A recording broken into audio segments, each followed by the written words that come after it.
rastl.tv.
Amigos, muy buenas tardes. Como todos los miércoles, estamos aquí en Contrapunto TV, que se transmite a las 13 horas por rastl.tv. Como se anunció con anticipación, pues hoy tenemos un programa que les va a parecer muy interesante, porque nos va a permitir vincular un hecho histórico trascendental en la historia del mundo moderno, que es la Revolución Francesa, que, como dice el programa, se cumplieron 230 años de haber iniciado y se vincula evidentemente con una problemática que es muy grave, especialmente en nuestro país, que son los derechos humanos, que pues hay que ser sinceros, no a mucha gente le gusta este tema, porque casi siempre es, ¿verdad?, evidente la relación con los derechos humanos de los delincuentes, de los criminales, ¿verdad?, y dada la crisis de inseguridad que vivimos, pues es muy condenable, ¿verdad?, que muchas veces se privilegien los derechos de los victimarios sobre las víctimas. Y sin embargo, pues es importante hacer referencia a los derechos humanos, por lo menos en un plano general, pues para que tengamos conciencia sobre las distintas dimensiones de esta problemática. Y bueno, pues nos da mucho gusto que esté con nosotros nada menos que Mauricio Buitrón, ingeniero arquitecto del Politécnico y actualmente candidato para Ombudsman Nacional para presidir la Comisión Nacional de Derechos Humanos. Qué gusto, Mauricio. Gracias, Enrique. Qué gusto que estés con nosotros. Gracias. Honra el programa. Es un privilegio que estés con nosotros. Gracias, Enrique. Gracias al staff de producción del programa. Gracias a la audiencia que nos está atendiendo ahorita. El tema que tú dices es muy amplio, muy humano, muy fuerte, muy actual, con mucha problemática actualmente en el país y en el mundo en general, ¿no? Y estamos aquí para comentar lo de la historia de los derechos humanos. Efectivamente, el programa, como dice, 230 años que nos retrasamos hacia la Revolución Francesa, cuando es que surge primeramente a nivel internacional el primer documento que se emite para la protección de los derechos humanos. Sin embargo, me desvío un poquito, me voy a la conquista de América. Cuando llegan al descubrimiento de América, llegan unos frailes a evangelizar a los indígenas, a los nativos de la región, y viene allí un fraile, Fray Bartolomé de las Casas o Casón, quien es la primera persona que lucha y pelea por defender los derechos de los indígenas, ¿no? Ese dato, estamos hablando del siglo XVI, en el año 1510, 1520, que inclusive hizo algunas escrituras dirigidas en aquel entonces al rey de España, indicándole que el ejército estaba abusando de los indígenas, ¿no? Pero regresamos a a la toma de la Bastilla. Sí, de hecho, Francisco de Vitoria fue el gran teólogo, ¿verdad?, que dio sustento a lo que sería el derecho natural, y luego fue muy importante la polémica de Gines de Sepúlveda con Fray Bartolomé. Pero bueno, no era tanto hacer la historia de los derechos humanos, sino justamente hacer la vinculación de la Revolución Francesa con los derechos humanos, ¿no? Así es. Si podemos ver la primera imagen, por favor.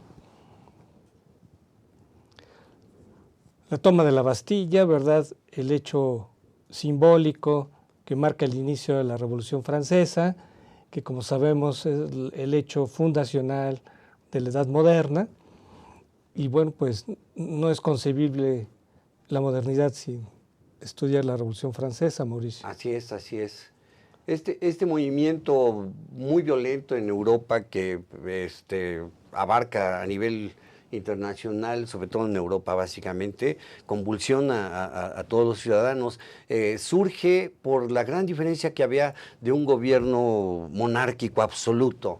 Este gobierno monárquico absoluto había generado muchos problemas y dificultades entre la sociedad, que estaba compuesta partiendo de una pirámide por el rey Luis XVI, por la reina de origen austriaco, María Antonieta, y de ahí bajaba, en segundo término estaba todo lo que era el clero que era el que controlaba y dominaba parte de la población, inclusive con diezmos para que tenían que poner como un tributo, y la monarquía, ¿no? La nobleza. Y finalmente seguía la burguesía y al último los campesinos, que eran los más desamparados. Con los gastos que hubo y inclusive declaración de quiebra en cuestiones económicas, surgió un movimiento muy fuerte y un descontento en la gente que hambre tenía. Y uno de los detonadores más fuertes que hubo en la Revolución Francesa fue una frase que emitió María Antonieta, que decía: si tienen hambre, coman pasteles, ¿no? Esto fue un detonador social muy fuerte que junto con periodistas de la época impulsaron y llegaron a tomar la decisión de generar una revolución, ¿no? Interviene mucho y tiene mucho que ver lo que es el sentimiento, ¿cómo decirte? Ilustrativo, ilustre, que compusieron en aquella época Voltaire, Rousseau. El movimiento de la Ilustración, ¿te refieres? Así es. Efectivamente era un clima intelectual que era partidario de hacer reformas. Es correcto. Pero pues había de reformas a reformas, ¿no? La reforma que promovió Luis XVI implicaba afectar, ¿verdad?, más a la gente.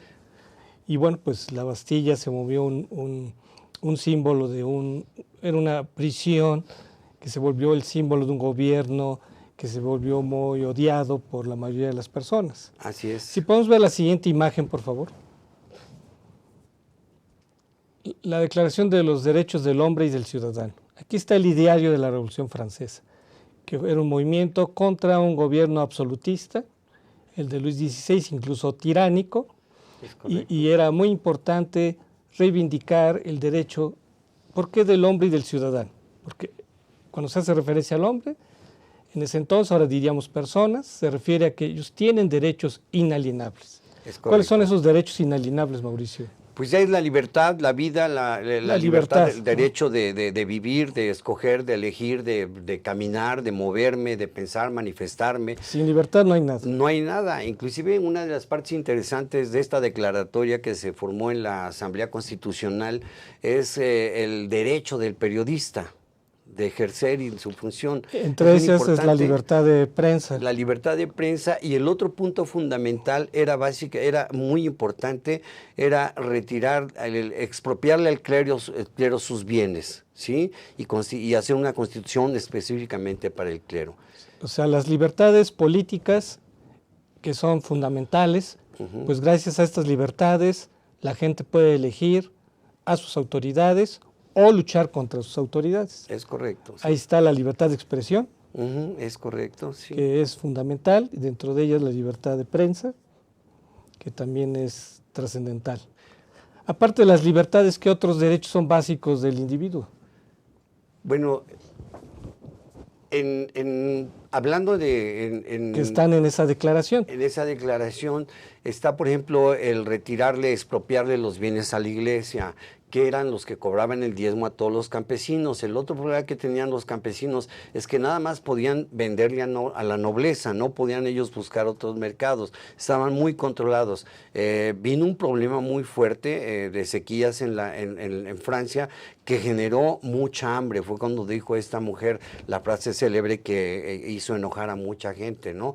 Pero los derechos básicos y fundamentales siempre era, y lo decía Voltaire, el pueblo tiene que ser culto para decidir por sí mismos, siempre en función del principio del razonamiento, de la igualdad y de la libertad. Fíjate, Francia vivía una situación en que el rey se había apropiado de la nación.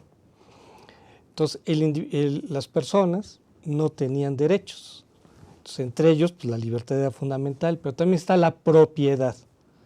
O sea, el rey tenía libertad para apropiarse y por eso era fundamental que se garantizara el derecho a la propiedad. Es correcto. El derecho a la seguridad.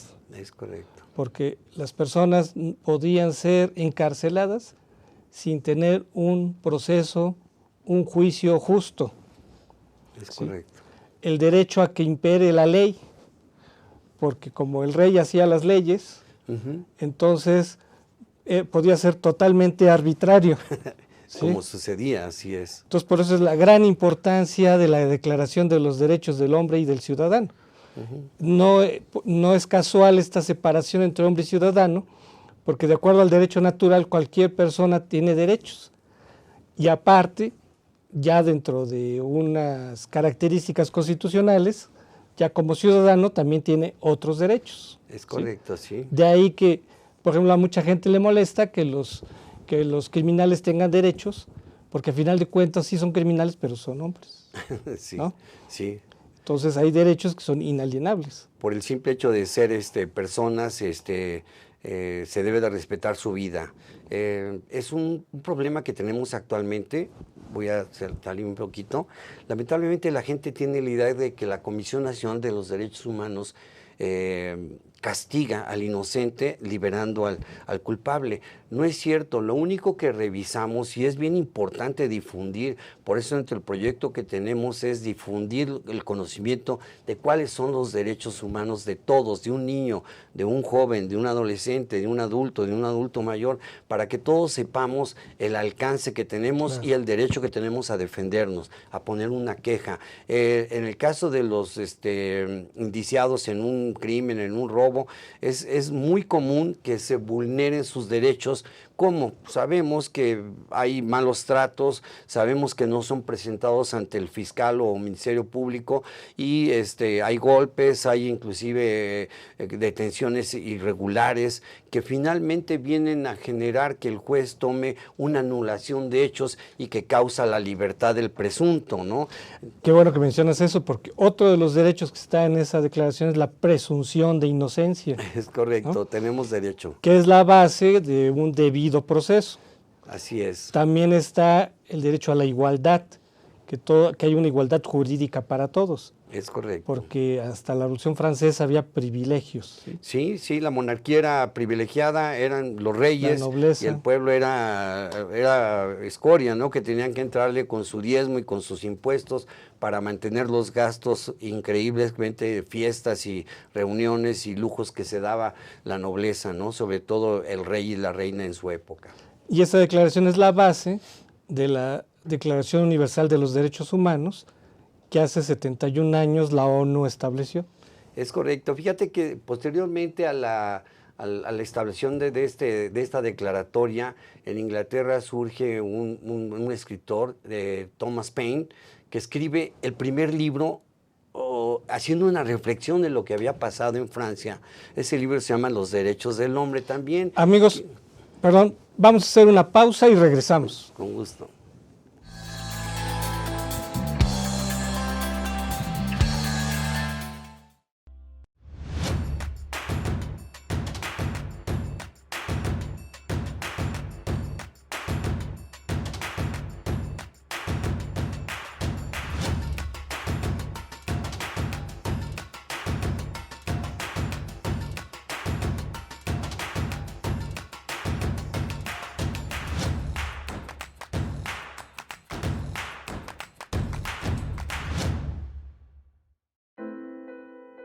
Fue en estas aulas y en estos pasillos que durante más de 4 años y medio tuve la oportunidad de adquirir conocimientos, cultivar buenas amistades y reforzar valores que rigen mi vida.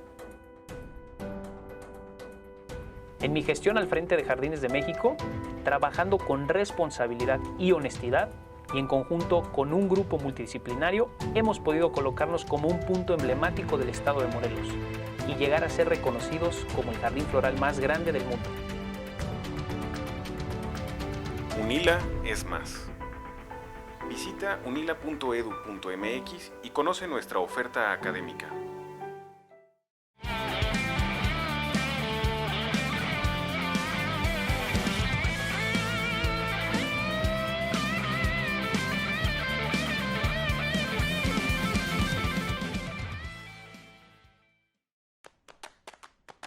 ¿Qué significa estar ahí para alguien? Ser testigo del dolor o los miedos de una persona y hacerle saber que no está sola, que pase lo que pase, que siempre la apoyarás. Significa escucharla con atención, dejar que sea ella misma, aceptarla cuando se sienta vulnerable y estar ahí en los malos momentos y en los buenos, cuando necesite desahogarse, cuando alguien se meta con ella. Porque todos merecemos poder mostrarnos tal como somos, porque merece la pena que cuenten con nosotros. La amistad, los momentos especiales, los ratos en familia, el amor.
Amigos, estamos de regreso aquí en Contrapunto TV. Pues miren, resulta que a 230 años de la Revolución Francesa, pues en el mundo se siguen violando los derechos humanos y pues sin contemplar toda la problemática general, simplemente si nos quedamos con la idea de Occidente, de la que forma parte América Latina y México, pues es de la región que a pesar de esta historia que justamente mencionó atinadamente Mauricio, Gracias. a pesar de esta historia de que ha habido defensores destacados de derechos humanos, pues en la actualidad Occidente y América concretamente destacan por ser el continente donde más se violan los derechos humanos. Si podemos ver la siguiente imagen, por favor. El índice global de paz 2019, fíjate, si ves las zonas más oscuras, es donde hay más violencia. Y en América, desafortunadamente México y Venezuela son los países que están en la parte más alta de violencia en el mundo. O sea, Venezuela el más violento y después México. ¿Cómo ves este asunto de la violencia global y de México? Muy lamentable porque nuestra historia no era para que estuviéramos nosotros en esta situación. A raíz de, y mi héroe, y lo digo y lo menciono siempre, Entre los individuos como entre las naciones, el respeto al derecho ajeno es la paz. México es un país de paz. ¿Qué es lo que está sucediendo actualmente? Efectivamente, Venezuela, con su gobierno populista que tiene, está generando muchos problemas y muchas diferencias entre la sociedad, que es lo que ha generado violaciones a los derechos de niños, de jóvenes, de madres, de trabajadores, de ancianos, de todo mundo, ¿no? Entonces, esto ha generado un índice muy alto de quejas en la violación de los derechos humanos en Venezuela. Lamentablemente, México y Perú ocupamos el segundo lugar, cuando México no tiene Perú no. Perú aparece en un tercer lugar. Perú está más atrás porque, mira, en realidad los que destacan más, por lo menos en este índice, ¿no? A lo mejor Perú destaca en otros índices, pero por ejemplo, en este índice global de paz, entre los más violentos, fíjate, está Venezuela, México, está Colombia, están los países centroamericanos. Recuerda que de Salvador, Honduras, Guatemala, los migrantes que están llegando por miles a México huyen de la violencia. Por supuesto. Y aparte, sí, te comentaba Perú porque es el segundo país en América Latina con mayor número de pobladores indígenas, con etnias indígenas. Por eso digo, entonces, hay mucha violación en ese sentido. Exacto, ¿no? Bueno, ya particularizando indígenas, sí, te acepto que efectivamente Perú puede estar en ese índice. Pero digamos, en un índice general, esos son los países que aparecen con más violencia. Sí, desgraciadamente en México tenemos, en cuanto a las quejas que recibe la Comisión Nacional, fíjate que más del 50% de estas están enfocadas a los servicios médicos, que es uno de los derechos que tenemos, de los derechos sociales y civiles, la seguridad y la salud. Entonces, el gobierno, el Estado tiene que proporcionar a toda la población, a todos los ciudadanos, a los niños, a los ancianos, el medicamento y la atención médica adecuada, en el momento adecuado, con calidad, con eficiencia y con resultados. Lamentablemente vemos, y te lo comento, yo lo que hago un análisis general de lo que está sucediendo en la cuestión médica, es que la capacidad instalada está muy rebasada. Es increíble que un doctor revise a 40 pacientes en una jornada de trabajo. ¿Qué es lo que pasa aquí? Se reduce la calidad de la atención. Es increíble que no haya medicamentos en un hospital, cuando en teoría, por programación adecuada, tu programa operativo anual se debe de contar en todo momento con más ¿cómo se llama? De los activos médicos, como son los medicamentos, que son muchos de importancia para salvar una vida. ¿Qué pasa ahí? No puedo yo acusar a un médico o a una enfermera de que no me dio el medicamento, porque ella me va a decir, es que no tenemos en la farmacia ese medicamento. Entonces, ¿quién es el culpable de la omisión por no poder proporcionar medicamentos? Es la organización, es el organismo. Estamos rebasados, y ese es uno de los conceptos que quiero yo analizar mucho, porque no nada más los hospitales están rebasados. Las cárceles, en su capacidad instalada, tienen una sobrepoblación de más del 13%, con un hacinamiento bárbaro. Bueno, eso que mencionas de la crisis del sistema de salud, sí, esta falta de respuesta que tiene, sí agrava la violencia, porque a lo mejor muchos de los que estaban heridos y murieron hubieran podido ser salvados si hubiéramos tenido un sistema de salud que respondiera con eficacia. Es correcto. Si vemos la siguiente imagen, por favor. Dentro de la violencia general, una de las que destacan tiene que ver la violencia contra los periodistas, contra la libertad de expresión. Entonces, si ves en este mapa, los países que tienen los colores más fuertes son los países donde mayor violencia se ejerce contra la libertad de expresión, contra los periodistas. Entonces, nuevamente en América, aquí faltaría, aparte, fíjate, Cuba es el país de mayor violencia, curiosamente. Luego sigue Venezuela y luego México. O sea, nuevamente la constante, Venezuela, México, ahora aquí Cuba. ¿Cómo es esta violencia contra los periodistas, contra la libertad de expresión? Es justamente un atentado contra los derechos humanos. Totalmente, total y absolutamente. Yo como ser humano, cualquiera como ser humano, podemos manifestarnos, podemos reunirnos, tenemos ese derecho, tenemos el derecho de la imprenta, podemos imprimir nuestra opinión. Obviamente siempre desde el punto de vista en forma, no vamos a insultar, no vamos a hacer, como decía Cantinflas, insultativos, ¿no? Vamos a señalar las deficiencias que en teoría un gobierno o un estado está en donde esté fallando. El hecho de que yo señale un problema no quiere decir que sea yo amenazado, inclusive muerto. A la fecha, en este año, al parecer, llevamos ya más de 7 compañeros periodistas que han sido masacrados. Yo creo que no es lo justo. Debemos de tener libertad de expresión, libertad de manifestación y libertad de imprimir nuestro pensamiento. Repito, siempre y cuando no sea ofensivo. Claro, pero digamos, los periodistas que han asesinado normalmente son los que cubren las fuentes del narcotráfico. Entonces, una de las, digamos, en la Revolución Francesa, básicamente el gobierno era la principal fuente de violaciones a los derechos humanos.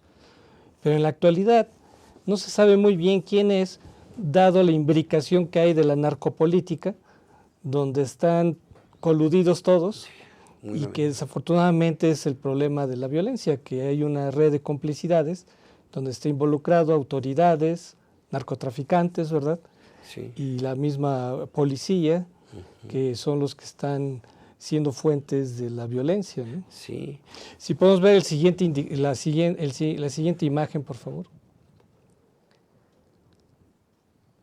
Es un indicador, ¿verdad?, creciente de los homicidios dolosos, que son los homicidios con intención, y ve cómo en cada trimestre, y ahora estamos en uno de los trimestres más violentos en la historia, Sí. con más de 8,000 asesinados, ve cómo de otros trimestres ahora estamos rompiendo récord de homicidios dolosos. Y evidentemente, si a la gente la asesinan, pues no puede ejercer sus derechos, Claro. y también afecta a las víctimas, ¿no? Así es. Y a los familiares de las víctimas. Y a también. todos los... las víctimas serían los familiares, ¿no? En este Así es, caso. fíjate que de acuerdo a las estadísticas en cuanto a la delincuencia, los 3 primeros lugares es el robo calificado, el asesinato, como es lo que estamos viendo, y la privación ilegal de la libertad. Esos 3 delitos abarcan casi el 80% de todos los delitos en la federación, ¿no? Entonces, tenemos que enfocarnos a ver cuál es el problema, qué es lo que está sucediendo, por qué está sucediendo. Lo que comentaste hace rato, la sociedad ya está involucrada en esa violencia. Hemos visto en televisión y en las redes y en los medios unas agresividades muy fuertes, inclusive de damas, ¿no? Por cierto, volviendo al tema de la revolución, fueron las mujeres las que penetraron al Palacio de Versalles cuando obligaron a salir a Luis XVI y pasarse las tullerías. Apunte, ¿no? Fueron las mujeres las que iniciaron este buen gran apunte, sí, porque es una acción ejemplar, ¿no? por supuesto que ejemplar. Ahora veamos la siguiente imagen, por favor.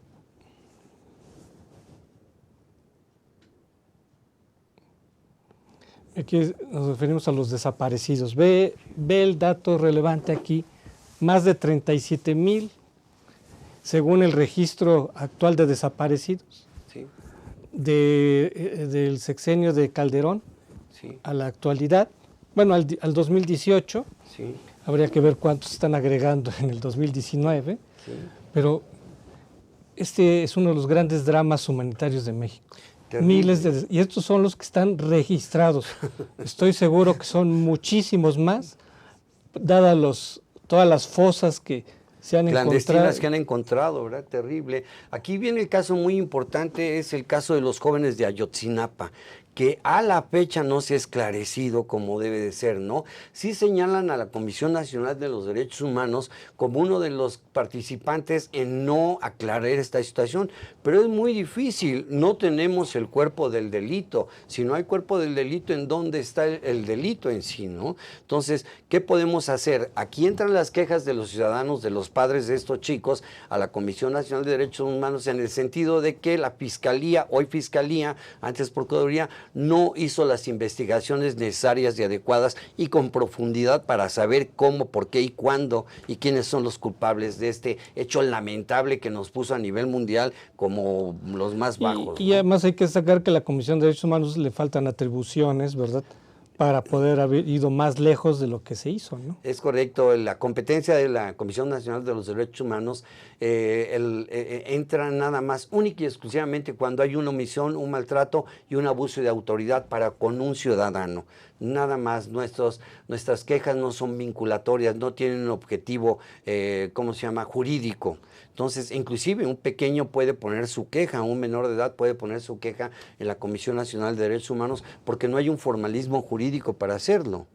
Porque además los infantes son humanos, ¿no? Por supuesto. O sea, es referencia con ciudadanos, ¿no? Sí. Que no tengan todavía la ciudadanía, son seres humanos, ¿no? Así es. De hecho, fíjate que una cosa muy lamentable es un hecho de que en la Comisión Nacional de los Derechos Humanos tenemos un tercer lugar en la Secretaría de Educación Pública, muy lamentable, por una deficiencia en la prestación del servicio educativo con los niños. Hay abusos para con los pequeños y con las pequeñas, inclusive abusos que no los menciono porque son denostables totalmente, ¿no? Entonces, tenemos que procurar y cuidar que la calidad del magisterio sea superior, con más principios éticos y morales. Afortunadamente sabemos que ya se va a incluir otra vez en los programas educativos las cuestiones de civismo. Excelente decisión.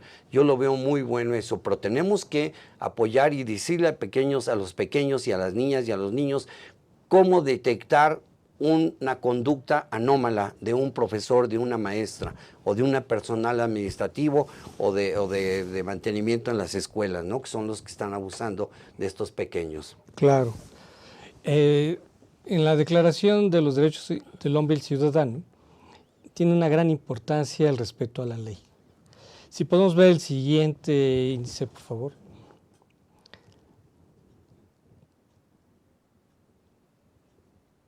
Hay un índice sobre el Estado de Derecho. ¿Sí? Desgraciadamente, México está reprobado en... Lamentable. Muy lamentable. Aquí tenemos... Bueno, este nos permite ver más... No, es la siguiente, porque este es el de desaparecidos. Si podemos ver el siguiente, por favor.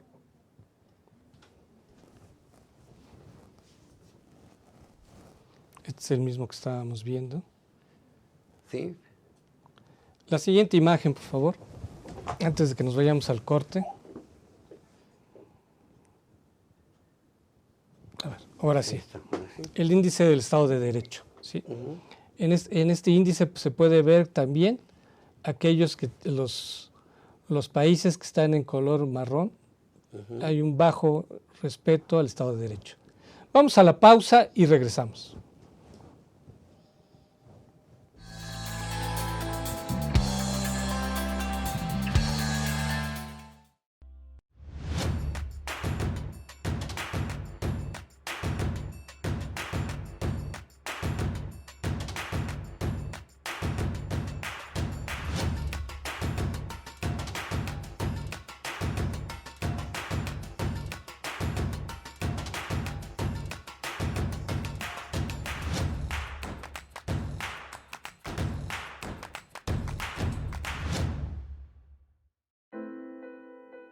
Fue en estas aulas y en estos pasillos que durante más de 4 años y medio tuve la oportunidad de adquirir conocimientos, cultivar buenas amistades y reforzar valores que rigen mi vida.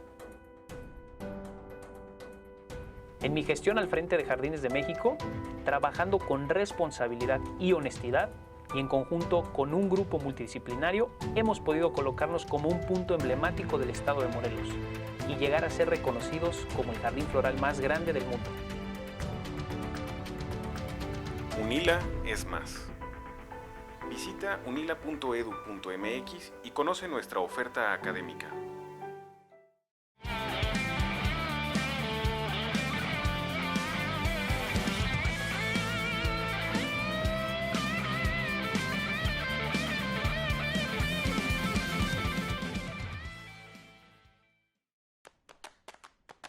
¿Qué significa estar ahí para alguien? ser testigo del dolor o los miedos de una persona y hacerle saber que no está sola, que pase lo que pase, que siempre la apoyarás.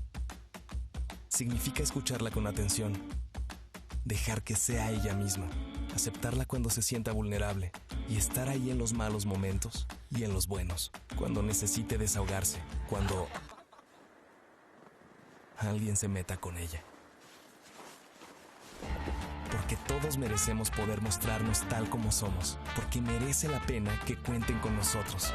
La amistad, los momentos especiales, los ratos en familia, el amor.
Amigos, de regreso aquí en Contrapunto TV, si podemos ver nuevamente la imagen que nos quedamos sobre el Estado de Derecho.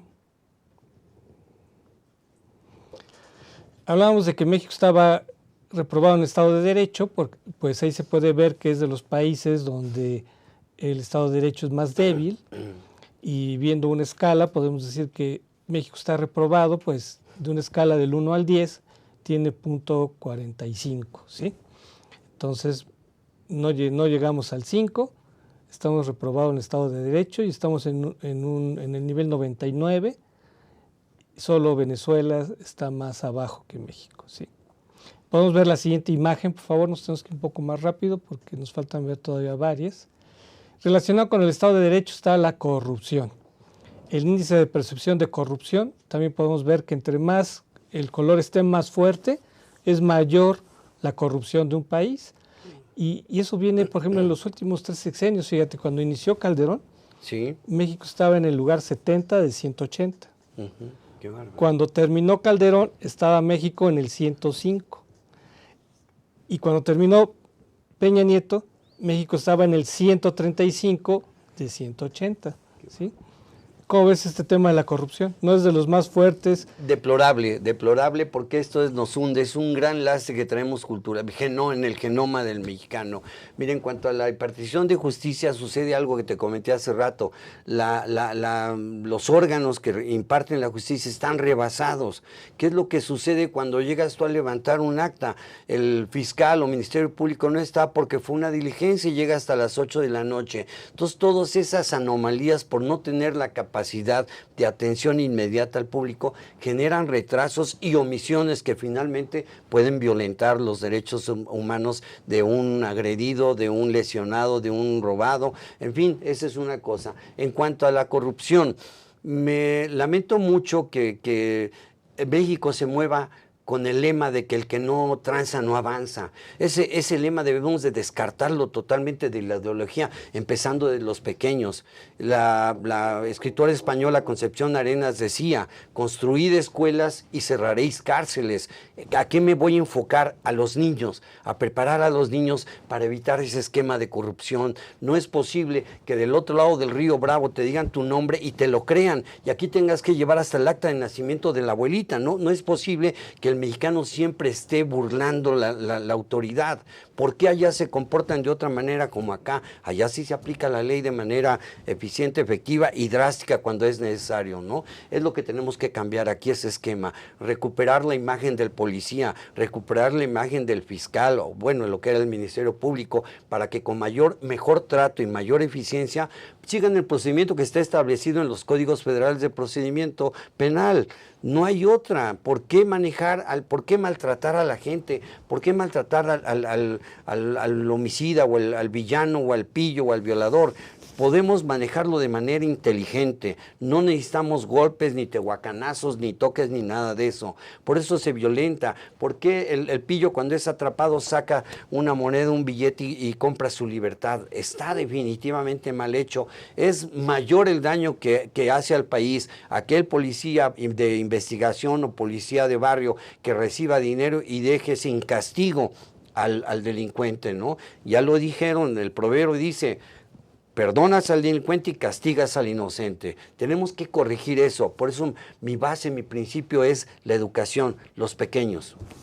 Y también no es casual que estos índices los haga Transparencia Internacional, Transparencia Mexicana, porque es fundamental fortalecer la transparencia para combatir la corrupción. Es vital. Porque, digamos, los gobiernos ocultan información y con base en eso hay corrupción. Por eso es muy importante fortalecer la transparencia. Por supuesto, por supuesto. Si podemos ver la siguiente imagen, por favor.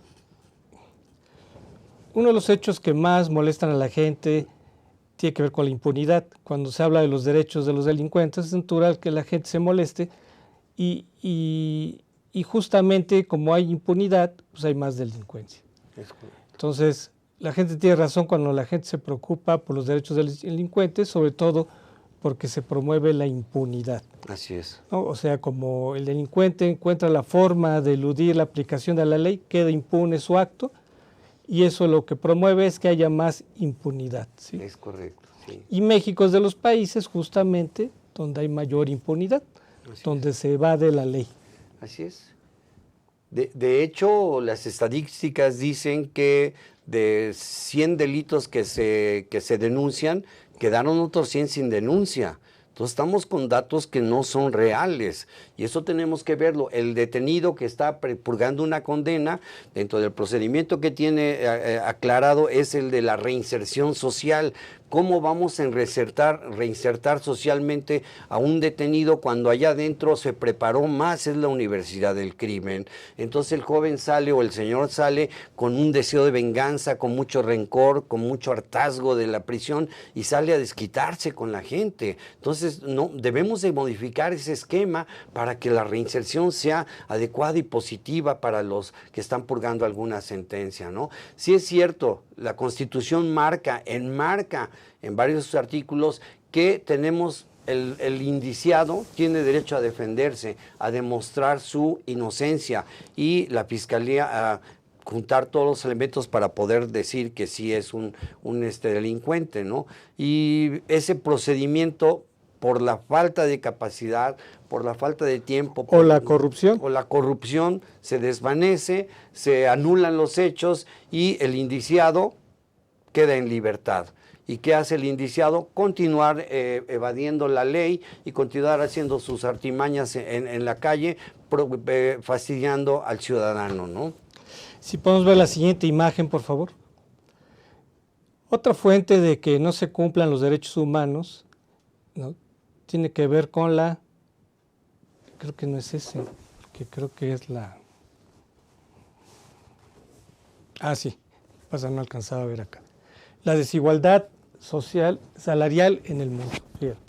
Dentro de las desigualdades sociales, ve cómo es el 10% más rico concentra, pero no el 10% más rico, el 10% que gana el mejor salario, concentra, por ejemplo, en México el 40% de la riqueza. O sea, dentro de los que son asalariados, que no necesariamente, o sea, ya, bueno, ser asalariado ya es un privilegio. Pero dentro de estos asalariados, el 10% que gana el mejor salario, en México concentra el 40% de la riqueza. ¿Cómo ves ese dato? Fíjate que ese desequilibrio social históricamente ha sido muy difícil combatirlo, ¿no? Porque estaríamos hablando ya de cuestiones comunistoides o cuestiones socialistas, marxistas, en un ámbito industrial, en un ámbito de libertad como es el de México. Todos tenemos la libertad de poder ejercer nuestro trabajo siempre y cuando sea lícito. ¿Qué nos marca el parámetro de un salario? Las posibilidades de un gobierno entregado a buscar crear fuentes de trabajo, buscar inversiones al interior del país. Tenemos una mano de obra muy grande, tenemos 2.5 millones ahorita de mexicanos de la población económicamente activa sin empleos, cuando en aquel entonces, me voy a remontar al 1804, el barón Alexander Humboldt dijo: este país tiene todo, tenemos las reservas más grandes de petróleo en el subsuelo y seguimos con pobreza extrema, tenemos 20 millones de mexicanos en pobreza extrema, no es válido, no es inteligente, no es consciente. ¿Qué pasa? Esa población que es más o menos un 10% que goza de todas las canonjías económicas, viven a costa de los que no tienen, ¿no? Y justamente, es algo injusto. Y justamente en tiempos de Alejandro von Humboldt, el 10% concentraba la riqueza. Sí. No ha habido un gran cambio. No si ha podemos habido. ver la siguiente imagen, por favor. Justamente esta imagen nos revela cómo México es de los países más desiguales. México se ve hasta el extremo, ¿verdad? La columna del extremo es donde se ve cómo México, ¿verdad?, es de los países más desiguales en el mundo. Y justamente esa desigualdad es fuente de violación de los derechos humanos. Es correcto. Porque la gente que no tiene los recursos suficientes, pues no tiene posibilidades. No hay posibilidades. Vemos la siguiente imagen, por favor.